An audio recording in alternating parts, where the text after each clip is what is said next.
starting to consider buying a tombstone for your relationship because conflict over co-parenting is killing it? In this video, I'll be sharing 5 super effective ways to keep conflict over parenting differences constructive. And if you don't have the last one in check, I'm praying for you. So make sure you watch this until the end. Friends, I'm Laura Brown from Better Halves, and did you know that more and more couples are making the choice to not have kids? Some of my mommy friends call these people dinks, which is a salty shorthand for dual income, no kids. But do you know what I call them? Geniuses. They figured it out. If we've all been put on this godforsaken planet to solve the problem of how to end our own suffering, they solved it. And to them, I offer my undying admiration, for I did not figure that one out before the buzzer.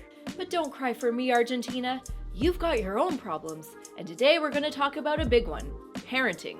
Well, co-parenting to be exact. If you're a parent, you, like me, have chosen to live life on hard mode. First, you've got to deal with the constant punishment by your offspring for the crime of giving them life. If your kids are anything like mine, they let you know in a million creative ways that they're never going to let you live that one down. They wake up, they want pancakes for breakfast. You make them pancakes for breakfast. And then before the sun has even risen, there's a mess of perfectly cooked golden brown flapjacks, maple syrup, and tears all over the floor because they didn't specify that they wanted them to be heart-shaped. And you, the idiot, didn't read their mind. That's hard. And if you manage to respond to those moments without doing harakiri, you're a goddamn saint. In fact, I want to know your secret. Let me know in the comments how you keep it together when you're pushed to the absolute limit of disrespect. But that's not even the focus of this video. We're not here to talk about the struggle that is parenting. We're here to talk about the struggle that is co-parenting. I'm talking about the strife that is sharing the already difficult task of child rearing with another adult who is not you. Another fully formed grown-up who not only has a different way of thinking and living life, which is annoying as hell in its own way, but who also has their own barrel of mental and emotional issues from the trauma of already spending a few decades on this planet. This is the shit no one prepared you for, and so the best you can do at this point is figure out how to not turn your once sexy little relationship into a situation where you're roommates with your frenemy. And the only relief to the passive-aggressive tension is the occasional nuclear blow-up that leaves you both seriously rethinking your life choices. So, what is so hard about this co-parenting thing? Well, if you're like most people, it's the fact that there's a good chance your partner deals with difficult parenting moments in ways that you don't feel comfortable with. Maybe they raise their voice or yell when they've asked your 5-year-old to put their shoes on 18 times. Maybe you think they're a bit nitpicky when it comes to what they expect from your little rugrats.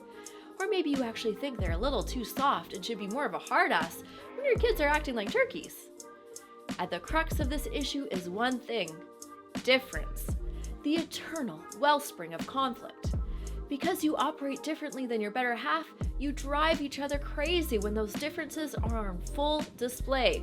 This sets the stage for tension and fights marked by defensiveness and hurt feelings, and which end with the wedge between the two of you feeling wider and wider. If you're feeling done with that cycle of suffering, I want to help you do better. So buckle in for the top 5 tips that give couples in therapy who are struggling to deal with those differences constructively.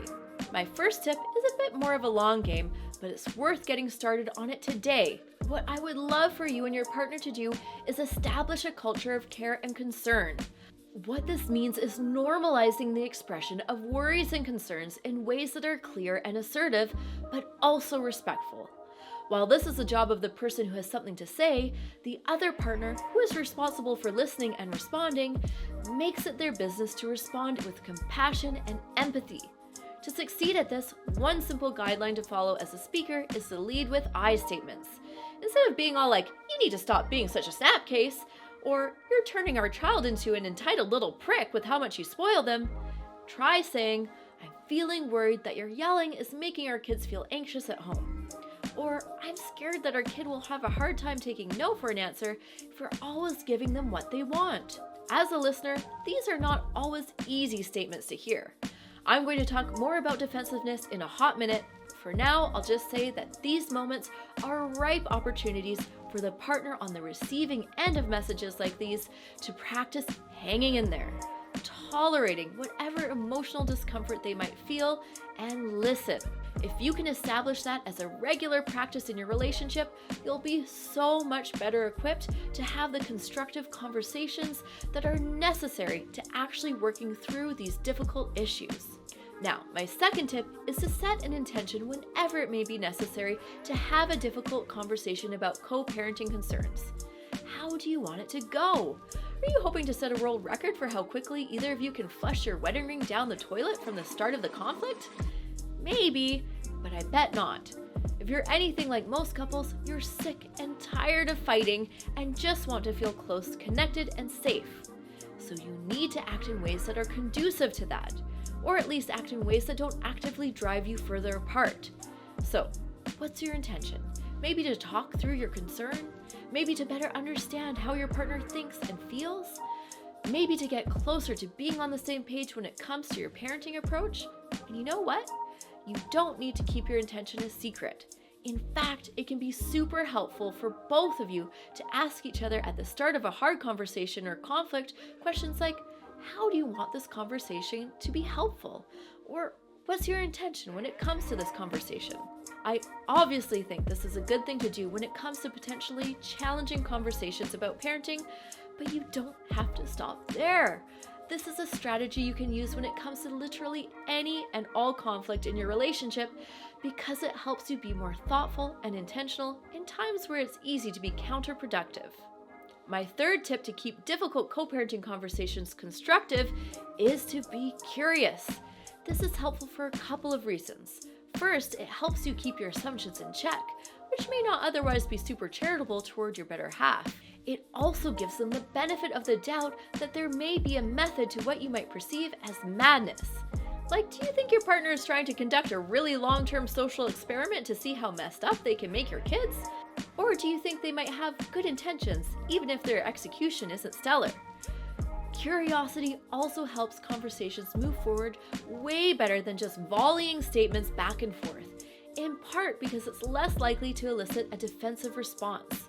Although your knee-jerk reaction may be to say, you need to get your shit together and stop raising your voice when our precious little angels blatantly ignore you and do whatever the hell they want, asking, what was going on for you? Or how were you feeling when you raised your voice there? This makes it way more likely that you can actually have a constructive dialogue about the interaction. My fourth tip is to try to balance critical thinking with open-mindedness.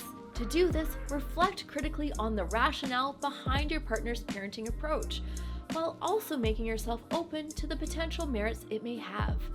The reality is, few things in life are truly black and white issues, and multiple things can be true at the same time. The thing you're concerned about may not be entirely devoid of value, even though you still may see some legitimate problems with it. The reason it's helpful to try to see both sides of the issue is that this approach can help you stay compassionate and empathetic, which makes it way easier to keep an adversarial dynamic from setting in. The fact is, your partner's a lot less likely to feel like you think they're a total donut if you acknowledge the plausible pros behind what they're doing. A respectful, fair-minded approach is more likely to help you feel like partners working together to establish common ground than opponents who are trying to trump the other person. Okay, and now for the final and most important tip of all. Deal with your doggone defensiveness. You cannot have a constructive dialogue about an important issue if defensiveness is getting in the way. Full stop. So if your better half has some uncomfortable concerns to address about how you parent, be super aware of the feelings that come up for you in response and deal with them responsibly. Some questions that can be more helpful to answer in a moment of defensiveness are, what is the message that you hear your partner expressing? If the message you perceive is not literally what they're saying, why are you perceiving that particular message? And what's your own personal history around the message you perceive? Is it related to an insecurity that you hold? And if so, where does that insecurity come from? For example, if your better half says, hey little sugar dumpling, I feel worried about how yelling at our precious little snuggle puppy might be damaging your relationship with her. You may perceive that your partner is saying you're the worst person to ever parent, and you might as well run to the store for a refill of vape juice and never come back. But listen to the words they're actually saying. They're not saying that, are they? They're saying they're concerned about yelling. If you let defensiveness go unchecked, the issue will remain inadequately addressed, and you two are likely to drift like Vin Diesel driving his beautiful black Dodge Charger on the mean streets of Tokyo. Okay, that's what I've got for you this time. Let me know which tip vibes with you the most, and hit that like button and subscribe for more brilliant mental health and relationship advice. Until next time, take good care.